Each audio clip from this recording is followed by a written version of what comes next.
નમસ્કાર, આપ જોઈ રહ્યા છો સ્પાર્ક ટુડે ન્યૂઝ। હાલોલ તાલુકાના યાત્રાધામ તાજપુરા ખાતે આવેલા શ્રી નારાયણ આરોગ્યધામ અન્નપૂર્ણા ટ્રસ્ટ સંચાલિત નારાયણ આઈ હોસ્પિટલમાં દેશભરમાંથી આવતા આંખના દર્દીઓના 400 ઉપરાંત આંખના મોતિયા સહિતના ઓપરેશનનું નિઃશુલ્ક ઓપરેશન કરવામાં આવ્યું। અહીં હોસ્પિટલમાં નિઃશુલ્ક સેવા આપતા તબીબો અને કર્મચારીઓ મોટાભાગે નજીકના શહેરો ગામોમાંથી આવતા હોય છે। તેમને રહેવા આરામ કરવા પોલીકેબ ઇન્ડિયા લિમિટેડ અને ગુજરાત રાજ્ય ઇલેક્ટ્રિસિટી કોર્પોરેશન લિમિટેડ ગાંધીનગરના સહયોગથી 7.80 કરોડના ખર્ચે તાજપુરા ખાતે નારાયણ ભવનનું નિર્માણ કરવામાં આવ્યું છે।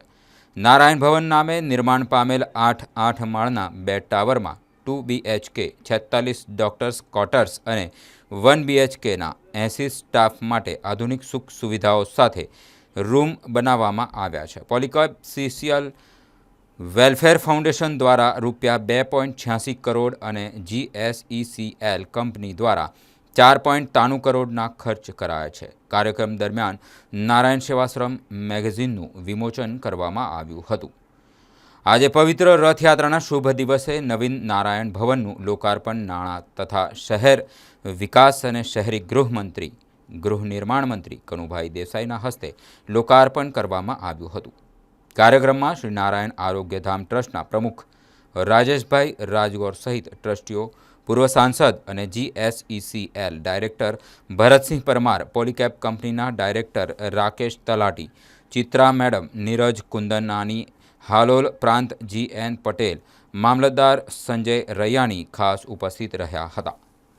પૂજનીય નારાયણ બાપુશ્રીની અપાર પ્રેરણા અને શ્રદ્ધાથી જ્યારે અહીંયા રોજના 250થી 300 જેટલા આંખના પછી મોતિયા હોય કે આંખની બીજી તકલીફ હોય એના ઓપરેશનો થઈ રહ્યા છે, ત્યારે ગુજરાતની અનેક સંસ્થાઓ આ સાથે જોડાવા માટે તત્પર છે। ત્યારે જેટકો કંપની મારફતે પોતાના CSRમાંથી અહીંયા જે કંઈ પણ જરૂરિયાતો હોય, પછી એના ઇક્વિપમેન્ટ્સ હોય કે રેસિડેન્શિયલ ડૉક્ટર માટેના ક્વાર્ટર હોય કે ડોર્મેટરી હોય, આ બધા માટે અનેકવિધ જે પ્રયત્નો થયા છે તે માટે સમગ્ર ટ્રસ્ટી મંડળને હું ધન્યવાદ આપું છું અને એમની સેવા ભાવના સમગ્ર વિસ્તારમાં ઉજાગર થઈ છે અને ગુજરાત, મહારાષ્ટ્ર, મધ્યપ્રદેશના અનેક લોકો અહીંયા આ રીતે મફત આંખની સારવાર લઈ રહ્યા છે અને સાથે સાથે એમની સાથે રહેનારા લોકોને પણ મફત રહેવાનું તથા જમવાનું મળી રહ્યું છે।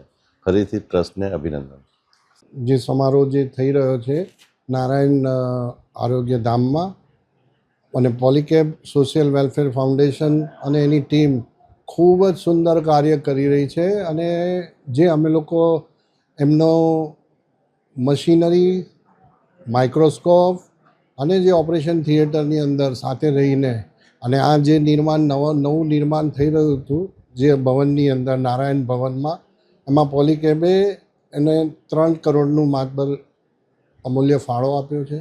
અમને લોકોને આ માટેની જે તક આપી તે બદલ સૌ નારાયણ આરોગ્યના ટ્રસ્ટી મંડળનો અમે ખૂબ ખૂબ આભારી છીએ અને આવી જ રીતે અમે આગળ કામ કરતા રહીએ। અમે અહીંયા એની બાજુમાં જ ઇન્સ્પાયર્ડ થઈને નવીન હોસ્પિટલ જે સાર્વજનિક અને કાર્ડિયક માટે થઈ રહી છે, જે આવતા વર્ષ સુધીમાં મને લાગે ત્યાં સુધી પરિપક્વ થઈ શકશે અને સાથે સાથે અમે લોકો 22 હેક્ટરની ફોરેસ્ટ જમીનની અંદર વન ફોરેસ્ટ સાથે રહીને આખું નારાયણ વન વિભાગ દ્વારા નારાયણ આશ્રમ દ્વારા કરી રહ્યા છે, એની સાથે જોડાઈને 22 હેક્ટરની અંદર ફોરેસ્ટેશનનું કામગીરી ચાલુ કરેલ છે અને તે પૂર્ણ બી થવાના આરે છે। સર, કેટલા ખર્ચે ભવન તૈયાર કરાયું છે અને એની વિશેષ એમાં 12 કરોડ છે, એમાં ડૉક્ટર્સ માટેના 48 અને બાકીના જે 88 છે એ લોકોના સ્ટાફ માટે છે અને એ લોકોને ફૂલ ફંડિંગ, કારણ કે શું ડૉક્ટર પોતે કામ કરતા હોય પણ એને જ્યારે પોતાના ફેમિલીઝ માટેનું રહેવા માટેની અંદર જે સગવડતા હોય એના માટે આ કામગીરી કરવામાં આવે છે। રાકેશ તલાટી, director, Polycab social welfare foundation.